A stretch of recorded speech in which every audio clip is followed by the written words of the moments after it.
आप सभी साथियों को मेरा जोहार। आज हम बात करने वाले बीसीसीएल के द्वारा एक बहुत ही बड़ी अपडेट्स निकल कर सामने आ रही है।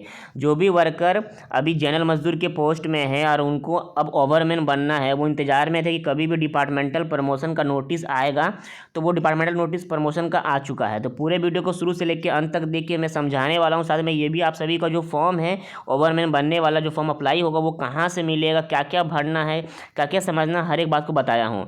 तो चैनल पर अगर पहली बार आया तो सब्सक्राइब करना बिल्कुल ना भूले और लाइक करके इस वीडियो को सपोर्ट कीजिए, ताकि मैं आगे की भी जो अपडेट्स होगा वो आप सभी को सही समय पे देता रहूँगा। ठीक है। आज देखिए, धनबाद के जो अखबार है, दैनिक अखबार, इसमें हिंदुस्तान पेपर है, उसमें एक न्यूज़ छपी है। क्या छपी है? SC ST मजदूरों को ओवरमैन बनने का मौका।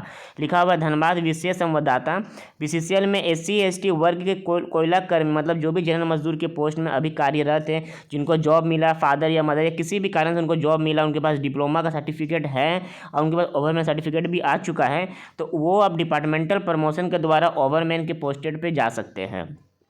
लिखा हुआ जूनियर ओवरमैन बनने का मौका मिला। बीसीसीएल की ओर से इंटरनल वैकेंसी, मतलब कि वैसे वैकेंसी जो इंटरनली जो वर्कर काम करते हैं उनके लिए, बल्कि बाहरी बच्चे जो होते हैं, जो डिप्लोमा या बीटेक कंप्लीट करके इंतजार में थे कि बीसीसीएल कब निकालेगा वैकेंसी ओवरमैन का, वो अभी नहीं निकाला। वो निकाल देगा इस वैकेंसी के आने के बाद में। ठीक है, ये कंप्लीट होगा और बाहरी बच्चों के लिए वैकेंसी निकाली जाएगी, बट अभी निकाला गया वैसे लोगों के लिए जो पहले से पोस्टेड, पहले से जॉब में हैं।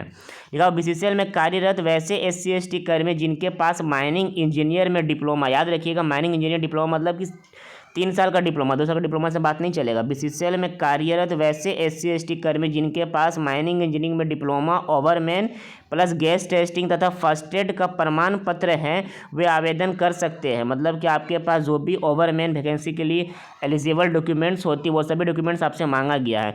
किसी भी माइंस में 1 साल का PDPT भी चाहिए। मतलब कि अगर आप कार्यरत हो, तो ऐसा नहीं कि आप जॉब लिए थे अपने फादर या मदर के बदले और आप किसी ऑफिस में, किसी एरिया ऑफिस में जॉब करते हो, बल्कि अगर आप माइंस में ड्यूटी की और आपके पास 1 साल का एक्सपीरियंस सर्टिफिकेट है, PDPT है, चाहे वो पहले का भी होगा, जॉब से पहले वाला भी होगा तो भी चलेगा, जॉब के बाद बताओ कि 1 साल का PDPT भी चाहिए।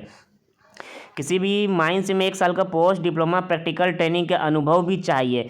25 जनवरी तक आवेदन की अंतिम तिथि है। मतलब कि फॉर्म निकाल दिया गया है, ये आप सभी का अंतिम तिथि 25 जनवरी तक है। अधिकारियों सूत्रों के माने तो SC ST का चयन प्रक्रिया पूरी हो जाने के बाद, क्या लिखा हुआ एक लाइन को पढ़िएगा, कि जो गुप्त सूत्र होते हैं उनका कहना है कि SC ST की चयन प्रक्रिया पूरी हो जाने के बाद ओपन वैकेंसी मतलब जो बच्चे डिप्लोमा या बीटेक कंप्लीट करके अभी NCL MCL भर रहे हैं, उन सभी के लिए भी वैकेंसी आएगी। जूनियर ओवरमैन में कुल 77 पद खाली, मतलब अभी बीसीसीएल में केवल 77 ओवरमैन का ही रिक्वायरमेंट है।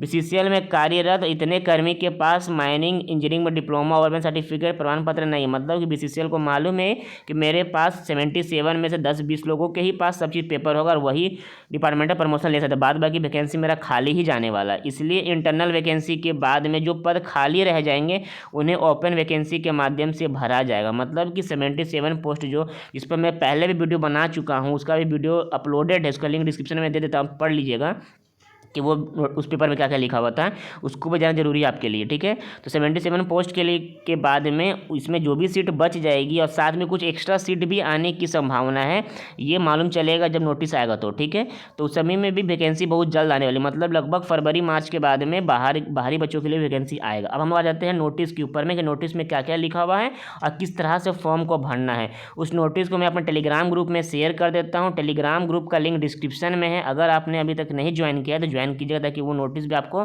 मिल सके और आप खुद से अगर इस कैटेगरी में आते हो तो आप फॉर्म भरिए, प्रमोशन लीजिए, आप हमारे सीनियर्स हो, आप आगे बढ़िएगा तो आपकी जगह जो पोस्ट खाली होगा उस पर हम लोगों को मौका मिलेगा। ठीक है, ये बीसीसीएल का जो ऑफिशियल ये नोटिफिकेशन है, इसको मैं शेयर कर चुका हूँ। ये 4 तारीख मतलब 4 जनवरी को जारी किया गया है। लिखा हुआ अधिसूचना, विभागीय अनुसूचित जाति अनुसूचित जनजाति वर्ग के कर्मियों के लिए जूनियर ओवरमैन तक का एवं ग्रेड C के लिए अधिसूचना, मतलब ग्रेड C में आपको पोस्टिंग मिलेगा। लिखा हुआ है कि इच्छुक विभागीय अनुसूचित जाति जनजाति, आपको फॉर्म भरना है 2022-23 के लिए निकाला गया है। क्षेत्रीय स्तर पर आवेदन प्राप्त होने की अंतिम तिथि, मतलब एरिया ऑफिस के लेवल तक 20 जनवरी तक आवेदन अप्लाई होगा और क्षेत्रीय कार्यालयों में प्रस्तुत आवेदनों के क्षेत्रीय कार्मिक प्रबंधन द्वारा महाप्रबंधक, मतलब कि आप अपना एरिया ऑफिस में 20 तारीख तक अप्लाई कर दोगे और वहाँ से फिर जो ऊपर जाएगा CMD के ऑफिस तक, विशेषकर कोला भवन तक, वहाँ पे जाने का जो प्रक्रिया वो 25 तक लास्ट डेट है। तो आप 20 से पहले अप्लाई करोगे तो चांसेस है कि आपका 25 से पहले चला जाएगा। अगर आप 20 तारीख को अप्लाई करते हो तो फिर वो 5 दिन के बीच में अगर काम नहीं हो पाता है तो फिर आपका जो अप्लाई फॉर्म है वहीं पे रह जाएगा। ठीक है, तो इसको अप्लाई जल्द से जल्द कर दे आप। क्या क्या लिखा हुआ, क्या क्या मांगा गया है। पद का नाम है जूनियर ओवरमैन ग्रेड C। लिखा हुआ मान्यता प्राप्त संस्था से 3 साल का माइनिंग इंजीनियरिंग में डिप्लोमा, मतलब 3 ईयर्स डिप्लोमा होना चाहिए। साथ में ओवरमैन का सर्टिफिकेट, चाहे वो रेस्ट्रिक्टेड वाला हो या अनरेस्ट्रिक्टेड, दोनों चलेगा। यहाँ पे उसमें कुछ डिफाइन नहीं किया गया है। MCL में कहा गया था, बहुत सारे लोग विवाद किए हैं, तो हो सके उसमें मौका मिल सकता है, बट इसमें क्या है, दोनों को मौका मिला हुआ है। साथ में गैस टेस्टिंग का सर्टिफिकेट, फर्स्ट एड का प्रमाण, मतलब फर्स्ट एड सर्टिफिकेट जो आपका वो वैलिड होना चाहिए, फेल्ड वाला नहीं चलेगा। फिर लिखा हुआ अनुभव, 1 साल का एक्स्ट्रा PDPT एक्सपीरियंस भी मांगा गया है।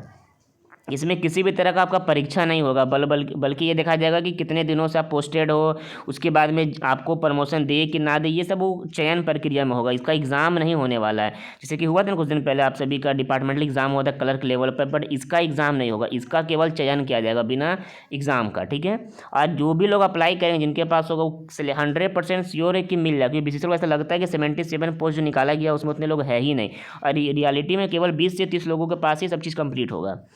आवेदन कैसे करें, लिखा हुआ आवेदन पत्र का प्रतिरूपी को प्रिंट आउट करने के बाद में जो जो चीज़ आपसे मांगा गया उसको फॉर्म को भरिए, और भरने के बाद में अपने जो भी मैनेजर है, उससे ऊपर के लोग हैं, GM है, जितने भी लोगों को सबका साइन मोहर यहाँ मरवा के जमा करना है। आपको जमा कैसे करना है, तो बाई पोस्टेड भेजना होगा। ऐसे अधिक जानकारी मुझे नहीं इस फील्ड के बारे में, बट आप इस नोटिफिकेशन को खुद से पढ़िएगा और आपके जितने भी मैनेजर लेवल के अधिकारी उनसे पूछिएगा कि सर कि फॉर्म को भरने के बाद में भेजना कैसे और किन को भेजना है, वो बता पाएंगे। ठीक है, मैंने चाहता हूँ कि आप मेरे ऊपर डिपेंड रहिए कि हर एक चीज़ में बता नहीं सकता, मैं समझा सकता हूँ क्या क्या लिखा हुआ है इसमें।